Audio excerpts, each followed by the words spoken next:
É isso mesmo. Os 4 componentes têm que estar junto na abordagem terapêutica do usuário de crack. Sem dúvida. E os pacientes podem se recuperar. E eles vão ter o seu projeto individualizado, que pode ser para os casos de dependência muito leve, que é a minoria, porque o paciente não busca ajuda espontaneamente. O paciente, atualmente até nós temos uma outra amostra, né? Então, nesse ano, nesses 12 meses, nós tivemos a busca do usuário dependente de crack. Porque até então nós não tínhamos, nesse CAPS, que é no meio da Cracolândia, em São Paulo. Então, a gravidade chegou num ponto que o paciente está pedindo, por favor, me ajude, porque eu quero me tratar. Então, esse paciente que já vai motivado é muito mais fácil, mas eu acho que cada caso é um caso, muitos casos terão que ser internados, e o local de internação, infelizmente, na nossa experiência, não é o Hospital Geral. O Hospital Geral, ele recua diante dessa gravidade, ele não tem profissionais treinados para dar esse acolhimento baseado em evidências dentro da neurociência. Então, nós temos muita dificuldade de internar um dependente de crack no Hospital Geral. Vamos voltar só ao programa do governo. Qual avaliação a senhora faz? Então, eu considero importante que todo mundo tenha agora, né, se preocupado com essa questão do crack, né? A gente está assistindo o aumento da cocaína e da maconha há pelo menos 5 anos no Brasil, pelos relatórios da UNODC, né, que é um braço da ONU que faz o levantamento das drogas ilícitas, né? E fico muito gratificada de ter essa ajuda, mas não no modelo atual. E lendo a portaria com bastante detalhamento, eu entendo que nós estamos colocando um dinheiro muito bom num projeto que não está funcionando. Então, eu gostaria de ver essas experiências, né, como o senhor teve lá no Rio Grande do Sul, a nossa da Cracolândia, ajudando a redirecionar as políticas. Porque eu não acho que é só assistência que tem que dar conta do crack. Eu acho que é uma política revisada sobre drogas. Nós precisamos de uma nova política.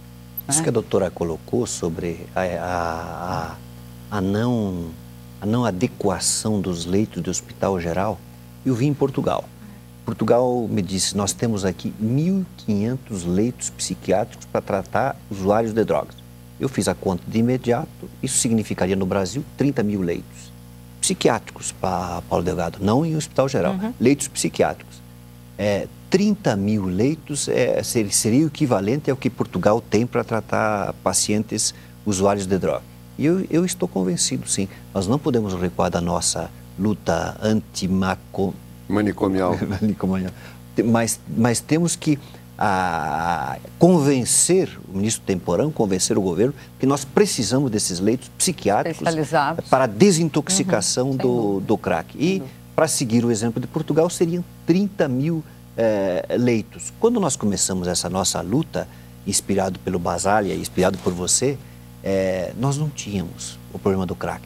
Nós tínhamos uma determinação de terminar com os manicômios, aqueles horrendos manicômios, mas não tínhamos o crack. Hoje nós precisamos voltar à luta por leitos psiquiátricos destinados aos usuários de... A reforma psiquiátrica cumpriu um papel importante com os outros transtornos que não eram esse. Com esse transtorno nós temos que avançar em relação à reforma, não recuar. Mas acho que o Hospital Geral, com uma boa equipe, tem que ter protocolos, doutor. Sem dúvida. Tem que ter protocolos no CAPS. Eu vejo os CAPS, cada um funcionando de um jeito. Concordo plenamente. Tem que ter uma regra. Tem que ter psiquiatra, tem que ter psicólogo, tem que ter assim, tem que dar tal tipo de conduta, tal tipo de atendimento. Mas, Osmar, o que no Hospital Geral, no CAPS, em todo lugar tem que ter um padrão. Mas o que a doutora quis dizer é o seguinte, o hospital não aceita o Hospital Geral. Ele resiste. Mas aceita se tu der dinheiro. Nós pagamos bem. Nós pagamos bem. Eles aceitaram. É um bom exemplo. Quase R$2.000, no R$1.900 a mais do que o SUS paga por mês. Esses 410 milhões de reais que devem ser investidos, pelo menos durante um ano, pelo que eu entendi, são suficientes? O que o senhor acha, deputado? Olha, eu espero que sejam e que até precise de menos. Porque se nós começarmos a trabalhar com a ideia de que na hora que a pessoa pira, ela tem que ir para um hospital, nós vamos aumentar a rede hospitalar. E o problema é o seguinte, essa pessoa está pirando antes do hospital. É diferente do problema psiquiátrico, em que pode ocorrer até por problemas genéticos, pode ocorrer por lesões, são vários os motivos que levam a pessoa a precisar de uma atenção e um acolhimento de natureza psiquiátrica. Só que esse está atingindo pessoas já vulneráveis socialmente. Está atingindo jovens, está atingindo pessoas em situação de risco, ou seja, tem um predador em movimento. Ele não pode ser abordado de maneira policial, porque ele provavelmente tem um objetivo que ainda não foi identificado. A indústria de medicamentos também produz drogas. E ela pode, de repente, inventar uma super droga que resolva o problema desse jovem, mas o que está produzindo esse jovem é que tem que ser descoberto. Eu acho que a descentralização, e aí o ministro Oceni, eu sempre defendi a descentralização, porque se a doença nasce perto de casa, ela tem que ser tratada perto de casa, não é? Há estruturas hospitalares gigantescas quando você tem um processo de especialização que leva, inclusive, à economia de custos e a facilitar o processo de atenção. Mas nesses casos em que isso se universalizou, isso atingiu os municípios mais pobres do Brasil e a capital de São Paulo, que é o mais rico do país. Ou seja, essa droga tem um componente de pulverização que exige também um tratamento pulverizado. Então você tem que distribuir a droga. Se fizer a atenção hospitalar, esse dinheiro desaparece todo dentro do hospital. Porque é o mais caro hoje, o acolhimento hospitalar. Do tratamento hospitalar apenas no processo inicial de desintoxicação. Depois esquece o hospital.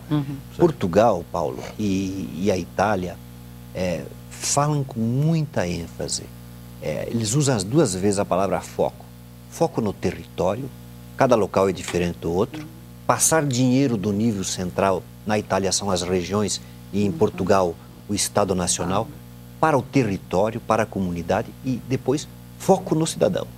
Aí, inclusive, recursos para atenção domiciliar. Exatamente. Pois é, tem que ter uma atenção preventiva. Mas a equipe de saúde da família tem que estar envolvida. Exatamente. Então, para ficar bem claro, quando a gente fala assim... No Rio Grande do Sul, nós capacitamos todas as equipes de saúde da família. Uma necessidade de tratamento inicial hospitalar para desintoxicar e afastar do traficante é o início.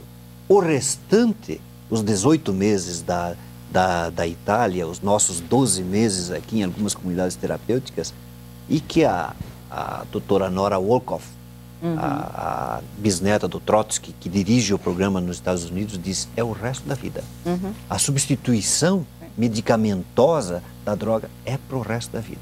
A assistência psicoespiritual, social, física é para o resto da vida. É que muda a estrutura do centro de recompensa cerebral. Sem dúvida. Ele fica totalmente alterado, provavelmente para sempre. É uma doença crônica. É uma doença crônica. Bom, gente, nós vamos agora para um pequeno intervalo. Daqui a pouquinho voltamos a discutir as medidas de combate ao crack. Essa droga que está devastando jovens de todas as classes sociais no país. Até já.